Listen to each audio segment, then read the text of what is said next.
Here are 10 side hustle trends for 2025. What's up? What's up? Nick Loper here. Welcome to the Side Hustle Show, because your 9 to 5 may make you a living, but your 5 to 9 makes you alive. Today we're tackling some side hustle trends that you should be aware of, because they might impact what business you start and how you think about scaling it.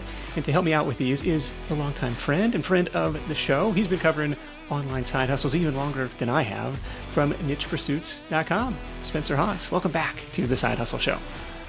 Nick, it's great to be here. Longtime listener, follower of the show, and of course we've connected a couple of times in person. It's always fun to talk about side hustles, niche projects, if you will. So yeah, really excited to jump in. Yes, a couple old timers here. Yep. We'll go for it. So almost all of our content starts from the question of, well, how do I make extra money?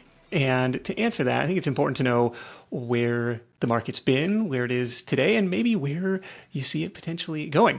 So that's our goal for today, 10 or maybe more. We'll see what happens as we get going.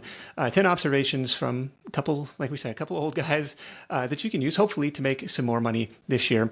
And trend number one that I want to bring up is, for the last year and a half or so, ever since this helpful content update, is what I'm going to call the shrinking SEO landscape. Rand Fishkin has called it zero-click publishing, but just in the search results, you see more AI answers, AI snippets, you see more Reddit, you see more user-generated content, you see these like huge like image card blocks. Like for any, like Side Hustle Nation used to rank for a lot of like listicle type of content, but now like this huge chunk of the page is getting like, well, we'll just parse out all the items on your list and put a little image by it. You're like, well, it pushes everything else lower down on the page. You know, what are you seeing with niche pursuits? What are you seeing with publishers trying to combat this shrinking piece of the pie? Plus, user behavior changing. Like I know from my own personal experience, like I find myself using ChatGPT as a search engine, or as an answer engine rather, more often than Google these days. Yeah. Quickly changing landscape. A lot is going on in the SEO world. I think you hit on that, sort of the zero-click landscape that we're entering in. I've seen a lot of publishers that, their answers are being taken by those AI overviews that Google is, putting out. Not only has there been a lot of updates, right? You mentioned the helpful content update, but a lot of Google core updates that feel like a lot of small publishers have been impacted heavily with, right?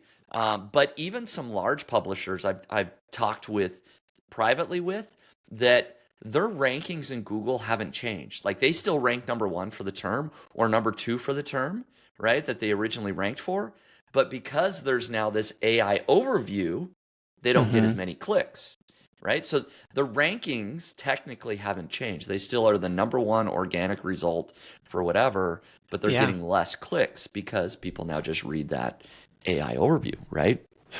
And so there's that Google has changed. And then the other thing, I'm in the same boat with you, and I think a lot of people are, like I am starting to use ChatGPT a lot more.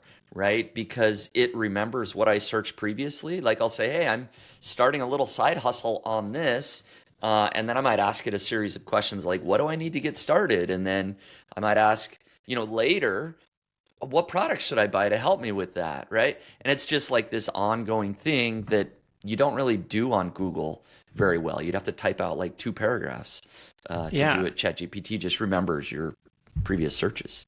Yeah, you can provide it a lot more context, a lot more detail. We're like, hey, we're visiting Japan with 2 boys. They're 7 and 9.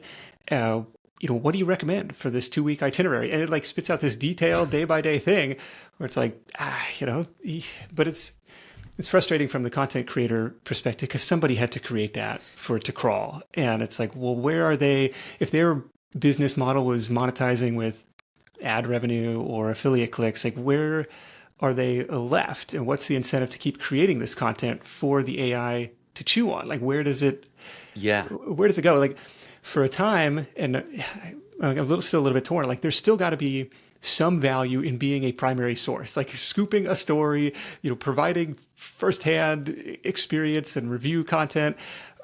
But if it ends up just getting aggregated and scraped and re-summarized. It's like, well, I don't know. It's Why are we doing this? extremely frustrating, right? To the content creator, because you're exactly right. Somebody had to create that all those different itineraries to Japan, right? That ChatGPT had to learn on, right? So Yeah. we as publishers over the last, however long you've been publishing, have been creating and researching, and a lot of people have been traveling to these locations and taking pictures. And travel bloggers in particular have been hit really hard. Food bloggers in particular have been hit really hard, right? Where AI can now just spit out the recipe for you. Yeah. That's that sort of thing. And so where does that leave publishers? I don't know the right answer, going forward, other than we're in this really big shift, this big transition phase of, boy, you either need to provide really unique content, or like you said, maybe scooping new, truly groundbreaking stories, or your writing is just so fascinating that you can build an audience, you have an email list, people truly following you for your personality or for your writing abilities or for whatever it is that makes you unique. So building an audience is just becoming so important, right? Because if you're just there for that transactional query and Hmm. you were making money with ads in the past, that may be not a very strong business going forward. Yeah, it's a challenging, a changing landscape, and maybe that brings us to trend number two in light of the SEO challenges or the search traffic challenges. Like I'm still, maybe this is old school, but like I still think you ought to have a website as your home base, something you truly do own and control. But we've seen the shift towards what we might call social first audience building or social first publishing, where I'm going to go out into Instagram, TikTok, YouTube, LinkedIn, Twitter, and like try and bring people back into my world or try and go where my audience already is and try and create content, build up reputation, authority on whatever topic it is uh, on these other platforms. And then, you know, question mark, question mark, question mark. Step three, monetize a profit. It's Right. like, it's not as simple as it was, just pasting in an AdSense or a Mediavine script and saying, well, now I get page views, so I got revenue. Right. Yeah, exactly right. For a long time in particular, as we talk about bloggers and blogging a lot, right? The model was like, okay, get this organic traffic from Google, and now that pie is shrinking. I think a lot of content creators are trying to get that organic traffic, right, to avoid having to do paid media, but they're doing it, like you said, Instagram, TikTok, Twitter, LinkedIn, pick your platform, YouTube, Yeah. right? Is a big one. And then what are they doing with that audience? It all just depends. But I agree that, hey, that should be maybe one arrow in your quiver of like, okay, what's the organic reach that I can get? Where am I publishing my content? Pick a platform, whatever it Yeah. is, Instagram, Yeah. And I YouTube. would probably say pick one to start with and like Yeah. study it, learn it, own it, and go deep. Simplify first, diversify second. hmm And then, but then do lead them to a website or to an email list or Hmm. some central hub where, hey, you interact with your audience on a more intimate level, right? A lot of businesses do that well, um, and it's just. I used to say, hey, go to Google and get that organic reach, but maybe, yeah, it is more a social approach. I think that's I'm seeing that a lot. Yeah, I think it's going to lead to maybe more thoughtful or more creative monetization strategies, where it's like if the game plan was to just blanket the web, like trying to target long tail search queries, you're going to have a more in-depth now customer knowledge base around that topic to be able to monetize with a coaching or consulting program, like solve somebody's specific problem. You're gonna have to go up market in a way if the bottom end of that information based search traffic is just going to get eaten by AI. Yeah. And one other thing for people to consider that I'm seeing is video first content is a bigger moat, right? It's gaining in a lot of popularity. The platforms TikTok, Instagram, YouTube, right, are probably if you're willing and able to get in front of the camera, create great videos, whether it's shorts or long form videos, that is going to have a little bit bigger moat than if you're just to do written content, because AI can spit out written content all day long, but it Yeah. hasn't quite gotten to the place where it can replicate you and I quite as well. There's still a moat there that if you can do video first content, I think you can build an audience faster. Okay, that makes sense. You played around with any AI assisted video? Like, are you doing any Hey Jen Spencer, where it's like your little avatar talking on the screen? I haven't gone as far as, my avatar so much. AI B-roll, Yeah, totally. elements that I can add to my videos, done some things like that, or other sort of silly B-roll. I had some B-roll on a YouTube video recently where I was talking to an artificial intelligence person. It was quite obvious that they were Yeah. not real. It was sort of like an inside B-roll joke or whatever, but so played around, but not like made it a main portion of my videos at this point. Yeah, video first, social first, create that bigger moat where if you have that firsthand experience, like, and it's you on camera, you're building that relationship and trust, that is a much deeper relationship. And same thing with podcasting, like hard to build an audience, but once you have people paying attention, like really, really valuable audience, especially if they're going to spend 45 minutes a week with you in their earbuds, right? You build that Exactly. relationship much more powerfully than somebody googling something and like skimming a blog post for 90 seconds and then they're on to the Yep. next thing. Yep. Exactly. The next one on my list, it kind of relates to this video first, and maybe we could call it short form video is eating everything, like the TikTokification of the planet. But the one that comes to mind is it's kind of like the fall of the follower and the rise of the algorithm, where it no longer like, I'll give you the example of, like, if I log into Facebook or Instagram or any of these platforms, like half of the stuff in my feed is from accounts that I don't follow, have never followed, have no relationship with, but it's stuff that the algorithm thinks I will like. And it does a pretty good job of that, because like, for me, it's like a lot of data visualization and maps, or baseball statistics, because it knows I'm going to Yeah. stop and like try and figure this out. Like, oh, what is this thing trying to show me?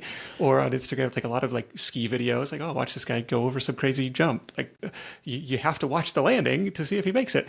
Yeah. And they know it's going to stop the scroll, even though I don't follow any of these accounts. It's like, it's just a weird thing. So the good news is, if you're a new creator, if you create something that's compelling, you have the chance to punch above your weight class and get seen by more than your 3 followers.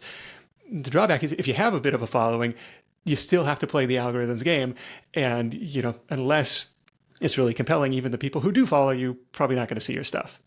Yeah, exactly. On YouTube, we've always accepted this. When you go to your YouTube homepage, you expect to get recommended videos, right? Hmm. That most of the videos you're seeing in your recommendations are not channels that you've subscribed to, right? From day one, we've always just sort of accepted this on YouTube, but you're exactly right. It's creeped into Facebook, Instagram, other platforms where you go through, you're not seeing your friends' posts anymore. You're seeing, whatever sort of interest the algorithm has assigned to you. And so, hey, good for their business, I guess. It's maybe increasing engagement. But you're exactly right that I have seen like some really small Facebook pages, for example, that they can have something go absolutely viral. They only have 10,000 followers, but one of their posts gets like 10 million views, right? Yeah. Just because for whatever reason it's triggered this algorithm and it can get in front of a really, really large audience. So there's a lot of opportunity there, if you can kind of figure out what types of content work really well, and you can kind of game the algorithms a little bit on these platforms. But as a user, we may or may not love this situation, right? People call it brain rot. We've got a lot of brain rot in our feeds that For sure. we got to get past. So it's which one wins out there? I don't know. But then it's like, what's the benefit to the creator? Like, okay, I got a lot of views, but is Facebook paying these creators like based on the views? Like you played around with their, what do they call it? Like their partner program or publishing program or Yeah, something? their performance bonus program is exactly right. And I could talk about this a lot. I don't know if this is like another side hustle, whatever Yeah. number we're Yeah. on here, Go for it. but Facebook performance bonus program is a really interesting program. So think of it like the YouTube partner program, right? We all see Mr. Beast videos. He has ads in his videos. The YouTube pays him, Sure. AdSense revenue, ad revenue. That's exactly what Facebook is doing. That if you get accepted to this performance bonus program, and not everyone gets accepted, but I do happen to have a Facebook page that is accepted, so I can talk intelligently about this program, that once you're accepted, you get paid based on essentially views and interaction of your posts, right? So if you do have something that goes viral, gets 1 million views, gets a ton of comments, gets a bunch of, thumbs up or whatever, you will make more money. And so I have a particular page that my best month ever was just over $5,000, and that was about 2 months ago, right? Okay. On average now it's doing $3,500 to $4,000 a month. And it's just a very obscure, random topic that isn't like popular. It's not like mainstream news or anything. It's more like nostalgic type stuff. Like, hey, remember the '80s when this happened? That's not really what my page is, but kind of in Okay. that vein, right? So I get Nostalgic some of that stuff stuff that too. can Like go. here was the Billboard, top 12 modern rock chart from 1994. And you're like, I remember those songs. So, Exact stuff kind of like that. okay. Remember Okay. this, and it might be an image of something that was, Yeah. from 20 years ago or 30 Yeah. I years ago or remember like whatever. blowing into the Nintendo cartridge or Exactly. Yeah, do yeah, good stuff. is this something that someone on your team is sourcing this type of material, like coming up with this on a consistent basis? Yes, it is. I managed it from the beginning, but like you, I've got a lot of other things going on. So I found somebody that they run it. They manage the entire process. They source the content, write up the descriptions and interact with the Facebook page, where they are essentially doing everything at this point. Okay. I'm just, kind of managing and making sure everything's working well. So it's hardly any of my own time. So I, pay this particular person, VA to run it and manage it. And Yeah. I take Is it whatever profits I mostly get. image content, video, like what's working well? Yeah, it's pretty much image content. Where we might ask a question about, do you remember this, or did you ever experience this, or whatever it is. We'll write something on it.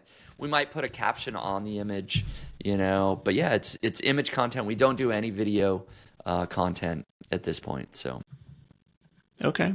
That's an interesting one. yeah. Yeah, so this particular page just got into the bonus program, I want to say July of last year, so that's about 9 months, Yeah. something like that. And I don't remember the first 1 or 2 months, but it was, under $1,000. But quickly after that, so since late last year, call it October, November, Yeah. it's been making a couple $1,000s a month. So Okay. only 2 or 3 months of getting accepted. Now the page was about a year old before that, right? Okay. So Was it one that it you started or did you buy it like for the I had existing started base? I had started this Oh, okay. particular page from scratch, and I was trying to send traffic to my website, to Oh, okay. make things go viral, send them to the website, make money from the ads on my website. It was like maybe making a couple $100s a month, but once I got accepted to the performance bonus program, I went all in on. I'm just keeping everybody on Facebook. I'm like hardly send them to my website at all Yeah. because I'm making a lot more. And so to answer another, I think you asked like how many views does it take? So my highest viewed month where I made about just over $5,000, there was 30 million like views or Oh, okay. impressions. Okay. Like Yeah. essentially 30 million people scrolled past our content, Wow. Yeah. at some point. So it's a lot. But on Facebook, things can absolutely It can blow add up. Okay. Yeah. Yeah. And the page has about 100,000 followers. Just so people are Okay. aware. So yeah, so it's true. All those views have translated into some people clicking and saying, okay, we'll follow you now. Yeah. Yep. Okay. Exactly. Do you have a sense of how often your VA is posting new stuff? Yeah, we post like 10 to 15 times every day. Okay. So it's a lot. So it's, It's a serious thing. oh yeah, it's 2-3 hours a day. She's in there, posting images and interacting, and yeah, it's a legit thing. Very good. Until, Facebook ends their performance bonus program and it's all crushed. But for now, we're putting a lot of effort into it and it's working. Until the rug gets pulled out. Right. The one that shows up a lot in my feed is Jeff Rowe's like Good Financial Sense. Like his stuff shows up a lot. Oh yeah. And he's like trying to trigger people politically. A lot of these, like he just grabs like screenshots of somebody, and he'll play both sides. Like I get the sense that he's like completely agnostic. I don't really care. It's like, but like I want to spark those engagements, spark those reactions, and try and get people to click on this. So I imagine he's doing pretty well with this bonus program as well.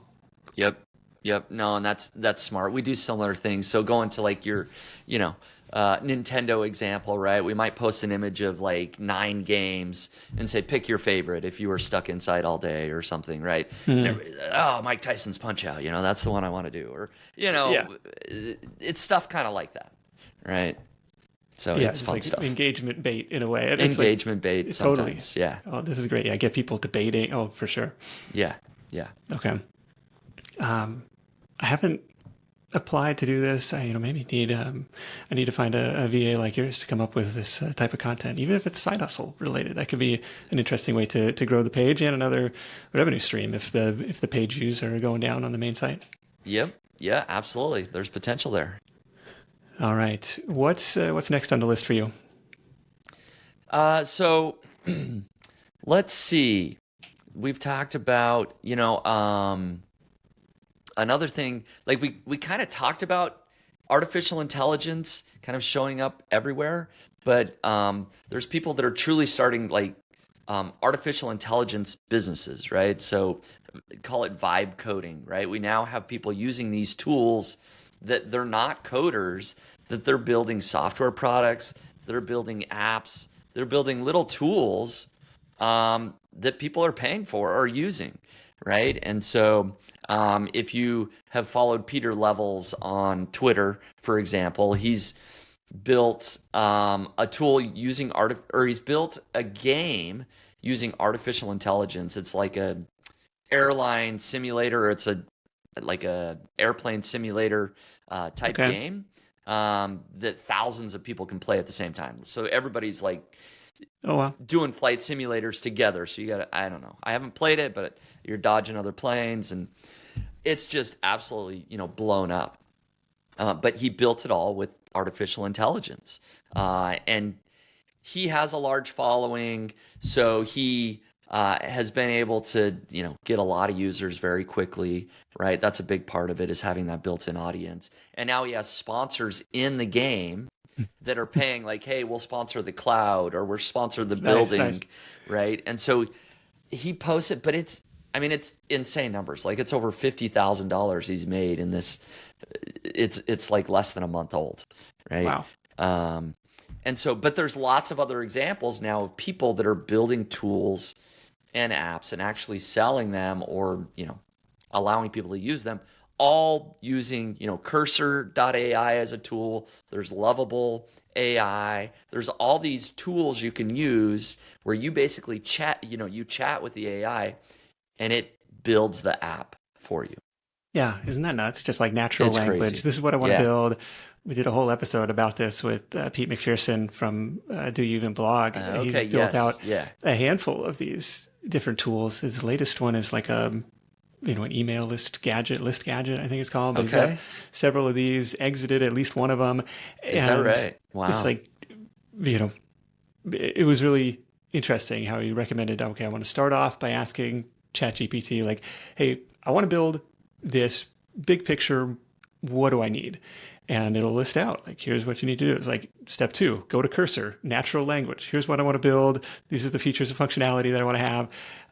This is what I'm thinking. And it's like, boom, boom, boom. It's like, and now you have a semi-working version. And then you ask, you ask it to troubleshoot itself and do the QA testing.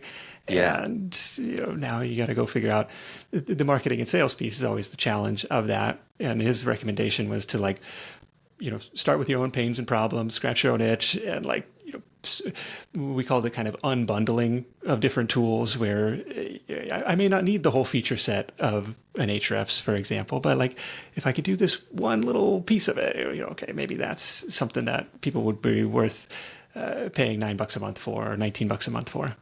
Yeah. Now it's super fascinating. And I've seen several examples, kind of like you mentioned, of people that are building tools. Maybe they're not even selling them, but they're building tools for their own business to just make their life a little bit more efficient, like building their own essentially WordPress plugin. Like I want, something to do this on my website or fix, 1,000 images, and I don't know how to do that. I'm not a programmer, but I'm smart enough to ask an AI tool how to do that. And it spits out code for me, right, to improve my own business. Yeah, the one that I got all excited about the other night was, and maybe this could just be like a custom GPT tool, is like, so after every episode, hit stop recording. My next step is to look at the transcript and kind of mark up for the editor, the questions that didn't really land or where the conversation went off the rails, right? Just to tighten that up a little bit and provide a better listening experience. My thought is to build that custom GPT, like feed in a bunch of before and afters, like here was the original recording, here's what made the final cut, learn from this, maybe upload 10 or 15 of those. And then like, here's the next raw transcription. Like, could you provide some suggestions on what to trim from this episode to tighten it up a little bit and just to see what kind of results, maybe that would speed up my review process a little bit. Mm-hmm. Yeah.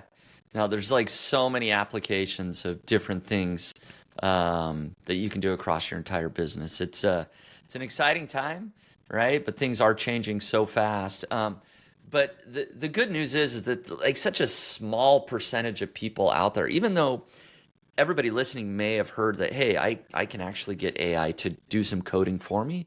Yeah. Very, very few people actually take that step to actually build something still. So the opportunity is there. You just still need to be willing to jump in, take a risk, build out your idea and do it. So it's potentially becoming cheaper to build a software business. And there's still opportunity there. I do think for the next few years, there's still only going to be a tiny sliver of people that actually take that step and do this. Yeah, this is an interesting one from a software entrepreneur like yourself. Like, oh, if we go back 15 years ago, does Longtail Pro just take a fraction of the development time and effort and cost to build something? Probably so. Yeah, exactly. If I were to start from scratch, I'd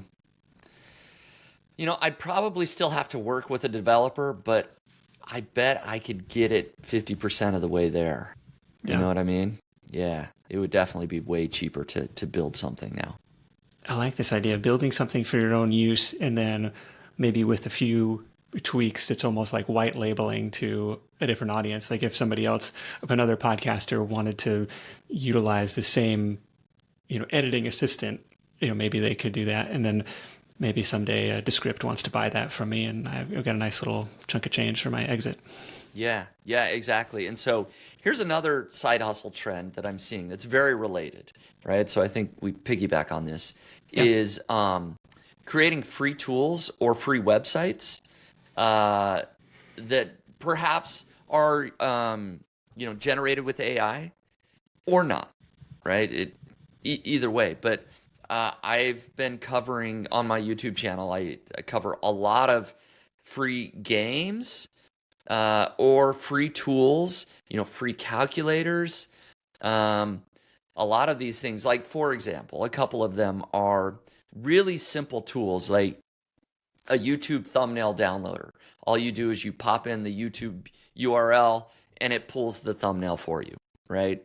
Another tool I covered is you upload an image of yourself and AI detects the shape of your face.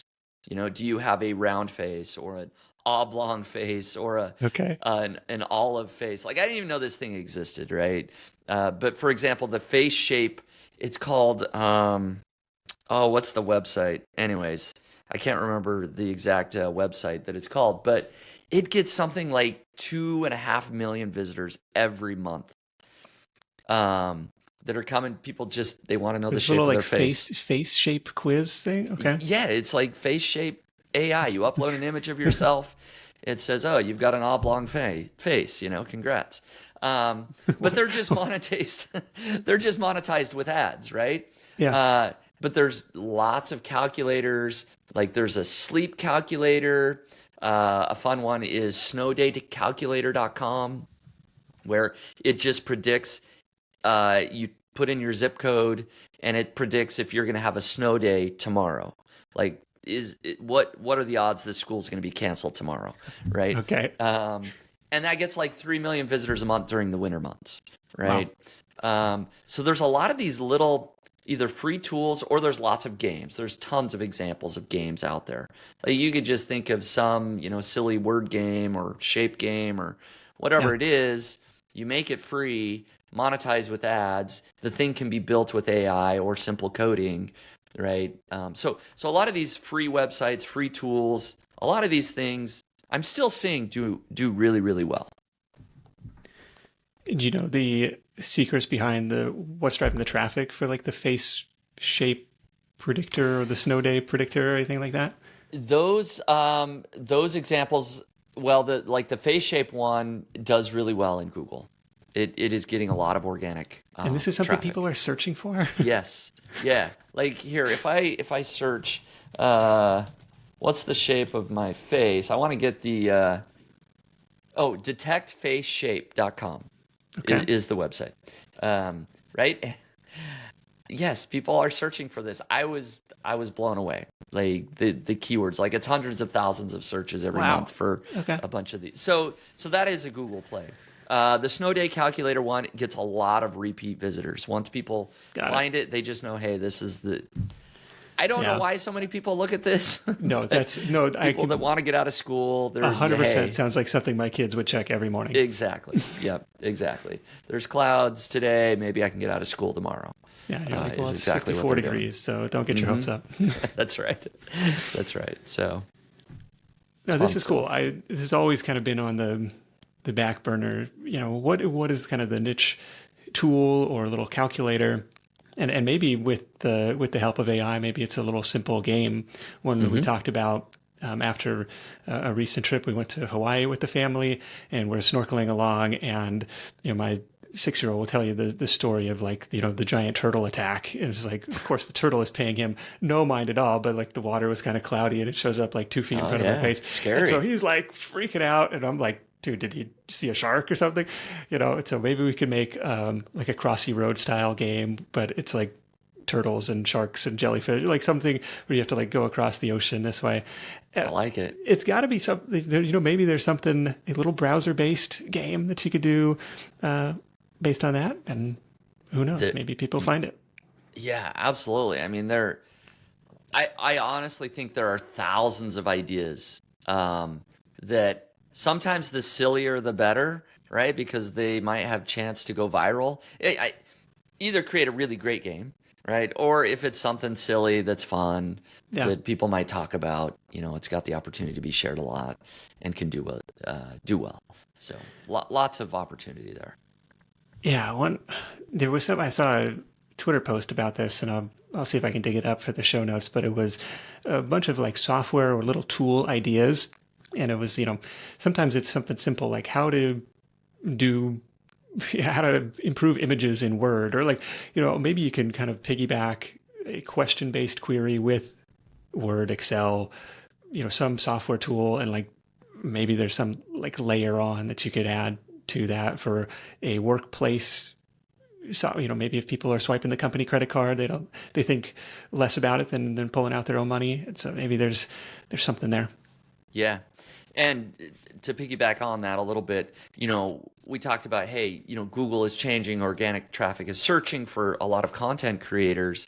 The one area that I am seeing organic traffic still do really, really well are these tools, these games, right? Because when somebody is searching for that particular problem, what is the shape of my face, or whatever the query is, they actually do need to go to that tool or that website Yeah. to get that information. So that is the one area that if you want to try and get that organic search, you need to be thinking more about tools, actual products or games, something people can go to and actually use and interact with on your website. Okay. Very cool. The next one that I have on my list is what I'm calling the death of the online course and the rise of the higher touch, higher engagement offer. And I don't know if this is a factor of AI or a factor of just like online course fatigue, where it's like that lower ticket, maybe the $100 to $500 online course is like a really difficult place to play in right now, in my opinion.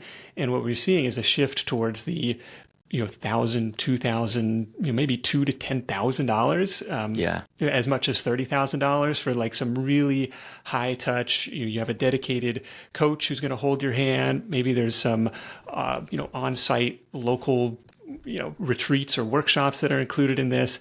But it's kind of a transition away from purely on-demand, pre-recorded, video-based course to a more high engagement. Maybe there's a community element to this. Maybe there's live coaching elements.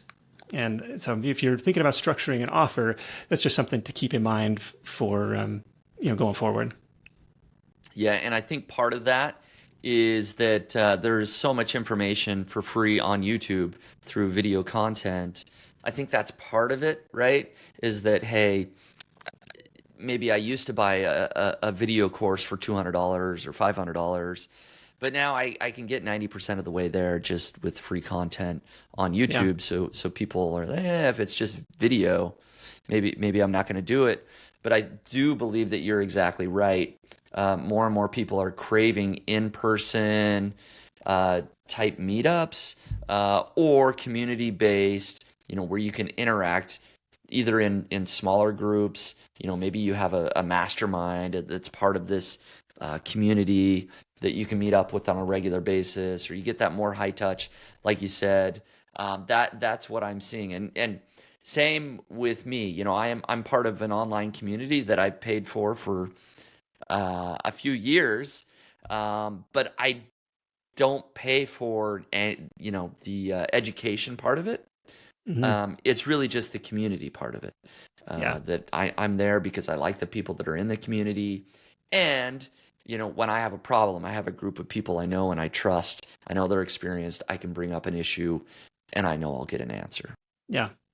Yeah. It's community based. We've seen people shifting from like a on-demand evergreen model to more of a cohort based. If you're going to do the course thing, it's like we're That's all going to right. go through this together. It has a defined start date and a defined end date, and everybody, there's no working ahead. Like we're going to do this together, and like that safety in numbers or strength in community, I think can work really well, and it makes it probably easier to sell than just something. Well, it's always available. You can buy it tomorrow. You can buy it the next week. Doesn't really matter. It's like you got to get in because we're starting on Tuesday.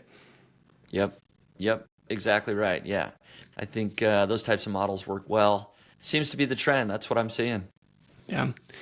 One other trend that I found interesting, or maybe this has been going on forever, and I was just like playing in the organic sandbox too much, but like the more and more entrepreneurs incorporating paid media, paid traffic, paid acquisition strategies, and really trying to break down their value chain of, well, what is a customer ultimately worth at the end of the funnel, or what is a visitor really worth to me, what's an email subscriber worth to me, how can I go out and profitably buy those customers. And like it was insane the amount of money flowing through Meta from one mastermind group or coaching group I was a part of last year. It's like everybody in the room was spending thousands, tens of thousands of dollars a month with Mr. Zuckerberg.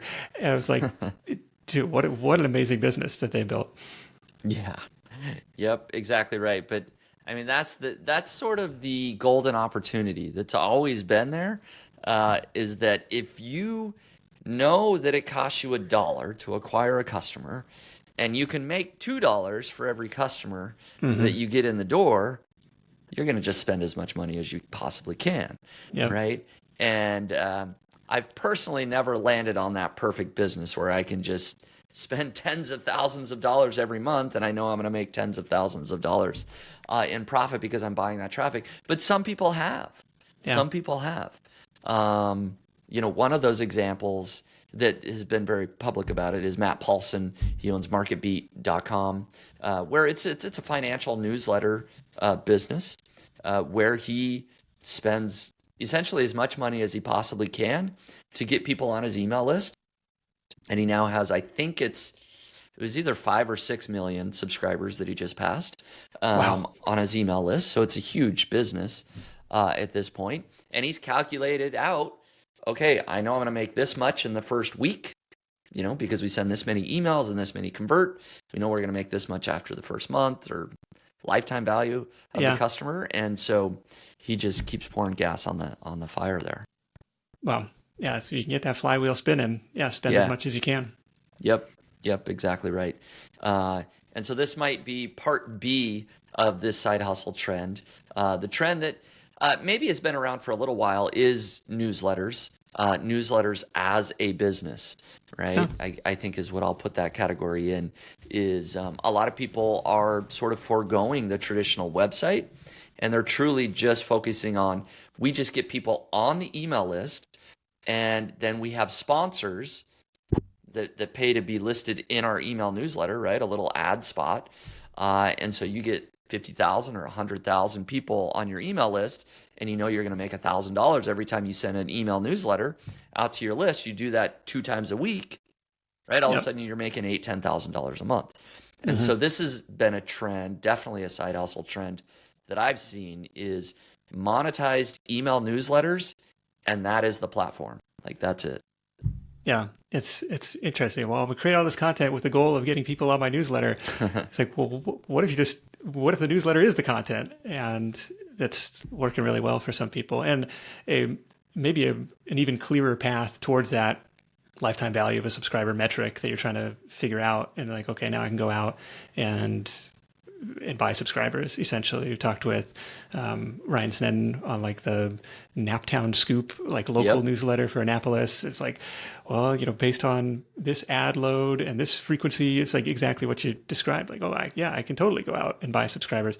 But like for a local newsletter, it's like, well, the population's 80,000. Like, I'm going to cap out at some point where it's like, the market share is only so big. But for something that is a little bit broader, then you really can go huge with it. Yep. Or you go to more locations, right? You like, it's true. Franchise it out. We do 5 cities now, or whatever. So, but yeah, super interesting. Email newsletters as a business. Yeah, we've got a few newsletter-based episodes. That one with Ryan on the local side. We've done. Cody Sanchez has been on the show like early on in her journey. This journey to her first like 50,000 subscribers. And, wow. Yeah. So. Definitely a viable model there. If the websites are going to be a little more difficult, there's other ways to monetize that content, other ways to create and share that content. The next one on my list is what I'm calling everything as a service. You can't just pay for something now. You got to pay for it every month. And I don't know, this is the product of Netflix or product of, everything is just, it's a tiny amount. It's just, a little bit. And it becomes, from the consumer side, like almost this, hey, sure, I can afford that. But at a certain point, it's like the death by 1,000 paper cuts. It's like, it's just one more little SaaS tool to add on. But from the entrepreneur's standpoint, it's almost baked into your pricing model, this assumption that it's going to be a recurring monthly thing. And so you can lean into that and get people used to paying for your thing over and over again. Yep. Yeah. And I was just looking at a perfect example of this, a hosting company, where usually, in the past, you might get a domain along with your, hosting package. But now a lot of hosting companies, you get a full website builder, that's a visual builder. You get the hosting, you get the domain. Now some are offering AI tools. You get an AI image generator. You get an AI, writer. You get, an AI blogging tool. You get, it's like everything to like run your online business now, and it's just one friendly, monthly fee, Yep. right? But yeah, I'm seeing that more and more as these companies that are building in lots of tools, and it's like, well, I'll just spend $10 a month to do all that, then I guess. Yeah. Yeah. Makes sense if you're, providing a consistent service. If there's a community element to what you're doing, like, hey, it's $50 a month, it's $100 a month. Stay a member of this community. We've seen people doing paid newsletters. Sure, the free newsletter tier offers this, this, and this, but the paid tier offers a way you're just seeing the tip of the iceberg. So here's Yep. more in-depth, curated content, whatever is behind the paywall. We talked about it in the context of little micro SaaS projects, software tools, lots of different ways to go about it. But thinking of that recurring revenue first versus a one-off purchase. And this relates to the online course thing too. It's like, hey, I'm going to collect $200 one-time upfront payment. You got lifetime access to the thing. We've seen a little bit of a shift, and maybe it's the entrepreneurs getting a little more savvy. Well, that's great for my launch, but then what happens 12 months later? It's like, and I keep having to serve these people over and over again without collecting any additional revenue. So we've seen people shift that pricing model to more community-based or add a recurring element to it. Yep. I think that's smart business. Anytime you can add recurring revenue, I think that's smart business. Cool. You got another one? Yeah, I do. I've got a couple more. This is, I don't know if you call this a side hustle trend, other than I've seen this opportunity and I haven't seen it talked about a lot. I don't know if it's been covered on the Side Hustle Show. Maybe it has been. So forgive me if this has been mentioned. But people are publishing content on MSN. So I don't know if you've seen small publishers, MSN.com, truly, Yeah, MSN.com, right? A lot of older people tend to still have that as their homepage. It gets millions and millions of views every month, but you can be a publisher to contribute content to MSN. And I just had a buddy just this last month. He's had a few things go really viral, and he made just over $20,000 just from publishing on MSN, right? Wow. And so it's one of these really unique opportunities you can apply to get your website approved. So if your organic traffic is going down from Google, well, you can publish content on MSN.com. They're still getting a ton of direct traffic, right? And the population of viewers on MSN is probably skews a little bit older. And so if you have content that does really well in that demographic, you can get millions of views, right? So I've heard of lots of people doing this, but I happen to have a buddy that's been giving me updates over this last month. He's doing really, really well. Yeah, we're a part of the MSN publishing program, Microsoft Start program. It was maybe called Yep. early on. It may have changed. We've never had anything go that viral, but I think our best month is maybe 150, $200 a month. So it's not Okay. it's not 20,000, but it's another place to syndicate the content that you're already creating for pretty low lift. One of the strategies that was shared with me is like, if you can somehow like sync your RSS feed, and I don't know, I've got like a lot of short code and stuff in my posts where it's like, I don't know if that would look right, or I don't know, maybe they would strip that out. But if you can syndicate your RSS, and like if you're creating listicles, like the top 12 ways to make money online in 2025, like it will create like a gallery. And so people have to page through. Yeah. Obnoxious from the user standpoint, but MSN racking up more page views, racking up more ad views, right? Yep. And so that's going to improve your rev share from that content versus having a scrollable list post. Yep. And I think a lot of people are now publishing content directly just on MSN. It's not even on their website, right? And so you can create these like image carousels or video. Yeah. I can't remember what they're called. There's a particular thing that you can get that it's really just on MSN that you just have to scroll through these 10 images. And so anyways, kind of an interesting opportunity that's been around for a long time, but I've seen several people doing really well recently with it still. Yeah, it's one of the income streams for Side Hustle Nation. But maybe there's a way, like everything, there's a way to like triple down on the thing and really go for it. You just got to pick the one, that you're going to go all in on, right? It's hard to do them all. Yeah, publish, 10 times a day or whatever it's going Yeah, to take. I remember talking with exactly. John Dykstra a few months ago. He's like, I really double down on email. Like, when you say double down, what do you mean? He's like, well, I send 3 emails a day. I was like, Jesus. Like, oh, okay. Um, Yeah, yeah. And we're you over make here my one doing a one or week. two a week. Yeah. Yeah, exactly. Um, Next on my list is a service-based side hustle observation, and that is the increase in acceptance for fractional support, or maybe a buzzword around fractional support, fractional CTO, fractional CFO, stuff like this, where if you have expertise in a particular field, that calling yourself the fractional person, I think elevates you above, hey, I'm your freelance accountant or I'm your freelance bookkeeper. No, I'm going to be your fractional CFO. And I think it allows you to command higher rates, higher prices. And plus, people are maybe becoming more willing to hire that type of person or agree to a contractor relationship with that type of person. Lends itself really well to niche agencies, niche productized service providers. Hmm.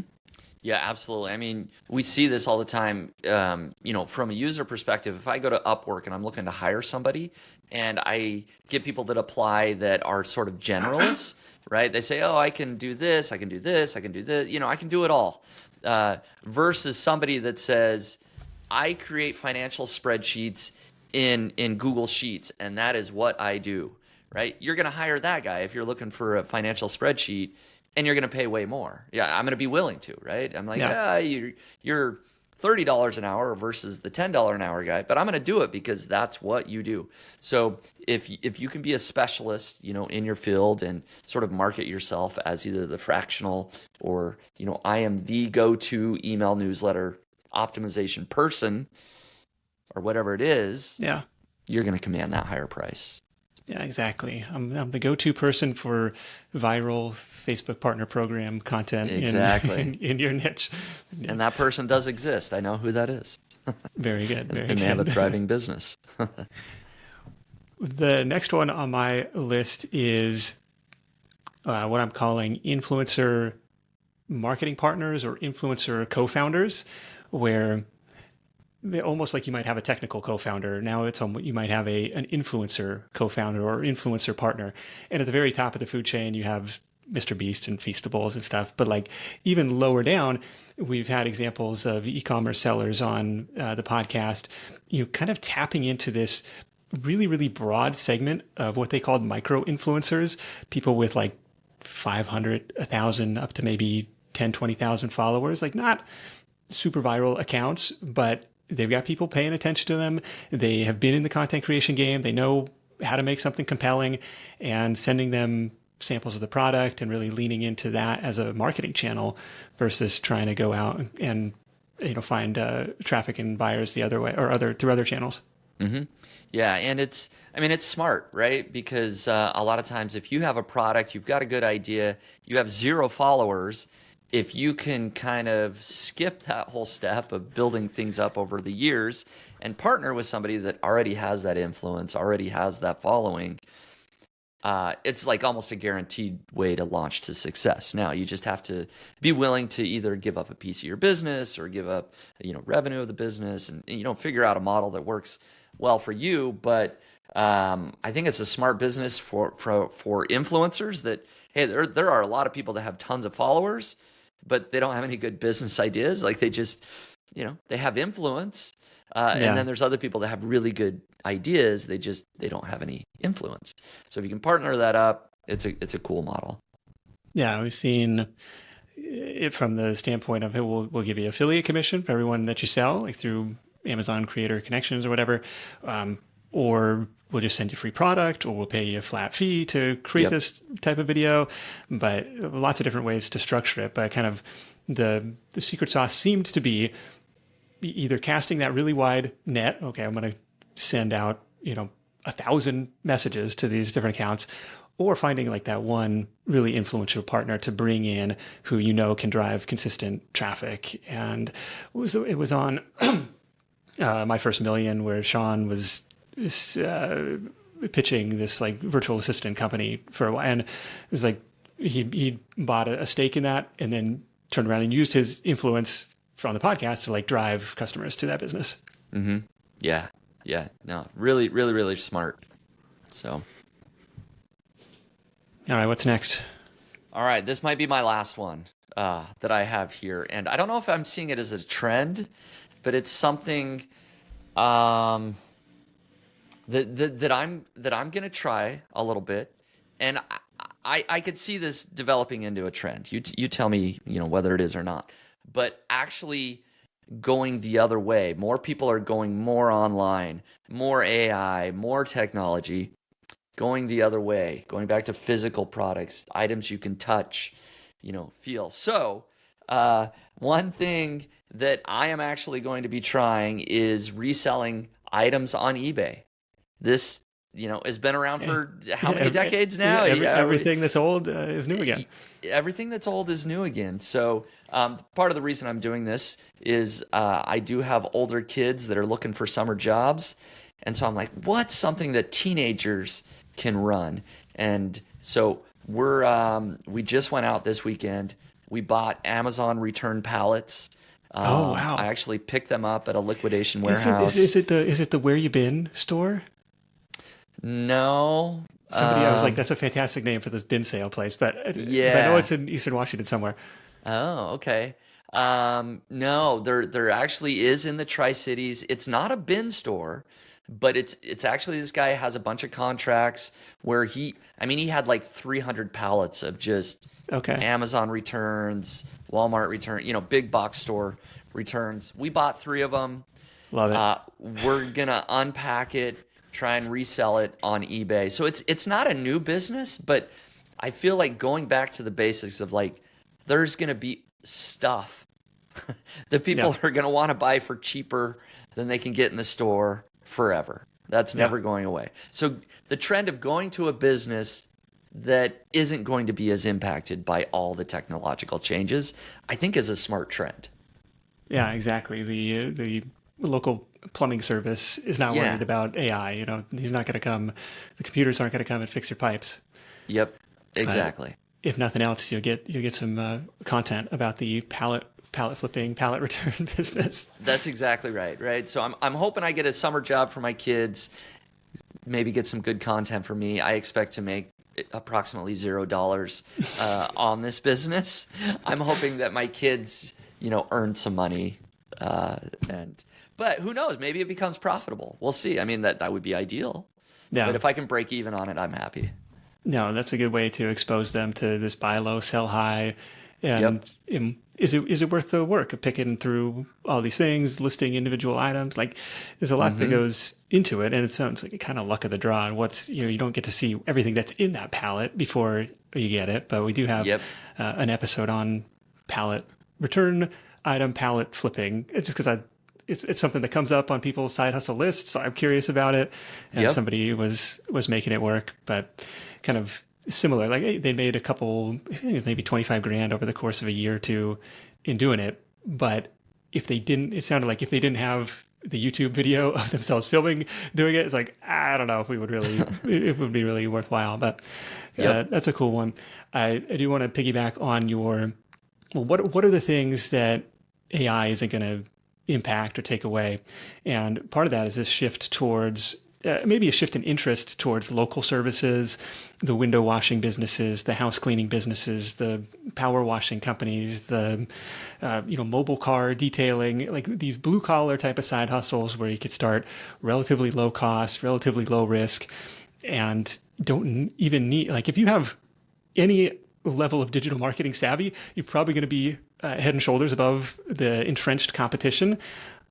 I think that's definitely a trend worth mentioning because we've seen more and more young people, especially young people, being interested in those types of businesses, like low tech, good old fashioned elbow grease. Go do the work and get paid for it. Yeah, I think a lot of us that have been in the online world for so long, like we see all these shifts and these changes and it's frustrating. We're like, "Oh, how are we going to make, this online business work?" Well, there's this whole other world out there, right? Where you can go knock on a door and you can, meet people in person and have a real phone number where people call you. Like so many opportunities for side hustles, whether it's local or, in person, or just, the not online business, that, hey, there's a lot of things that people need and we'll always need, that won't be impacted by these huge technological shifts. Yeah, very true. Spencer, this has been awesome. I don't know how many we're up to. I think definitely more than 10 at this point. All right, So we hit probably a a 10. good place to wrap up. We delivered on our promise and hopefully a little bit extra on top of that. But what's next for you? Any projects going on? What's the latest with Niche Pursuits? Yeah, so I mentioned the one. Hey, I'm kind of starting a little side business with my kids, so that's gonna be fun. That's kind of something I'm dabbling with, the whole pallet, flipping idea. Um, but going all in on YouTube videos. My YouTube channel's done pretty decent. So where I talk a lot about different website ideas that might still be working, the type of trends that are still working online. So covering a lot of that on my YouTube videos. But other than that, no big shakeups, with what I'm going to be doing. I just keep publishing some content on YouTube. Got my Facebook page going. I Nice. have a little Amazon influencer, side hustle. I've got videos there. So, kind of keep dabbling on a few little side hustles, keep the Niche Pursuits brand going, and we'll see where it goes from there. I get the impression that, that may be similar. It's like, you probably don't need to work anymore. You've been doing this for a long time. You've had some exits under your belt. Like you've had some fantastic earning years and months. Is there a retirement plan, or do you just keep doing this because you love doing it? Yeah, I'm still enjoying things, but I've removed a lot of things from my business that I don't enjoy. So I do have the opportunity and the ability, like, my Facebook page VA, I'm not going to go in and post Yeah, things yeah. 10 or 15 times a day, right? So I do enjoy the strategy of coming up with ideas and trying to plug in a system or people that Hmm. can run it for me. So I enjoy that. So I'll keep doing that. I'm actually I volunteer at a local pickleball organization. We have a pickleball community, right? So I'm Okay. looking for more volunteer opportunities, maybe work a little bit less, but still, hey, I like the excitement of, hey, there's this cool new idea. Can we make it work? So I haven't quite retired yet, Nick, but Yeah. I'll let you know. Okay. But I'm doing all I can not to work quite as much. Let's put it that way. Fair enough. The love of the game, parse out the stuff that you don't like and keep what you do. Yeah. That's, try and play in that same space. So very cool. NichePursuits.com. Check them out over there. Check out the Niche Pursuits podcast. We'll link up the YouTube channel as well. Like I said, going all in on YouTube. More and more guests are saying, hey, I'm leaning in on the YouTube stuff, doing more video. If the website isn't working as well, I can make videos, and it's a lot of fun too. Thanks so much for joining me. I think this was a blast. If you're listening to this and you want to make some extra money and you're not sure which path to take, I want to invite you to take our free quiz at hustle.show. You can do it right from your phone. It'll take a couple minutes or less.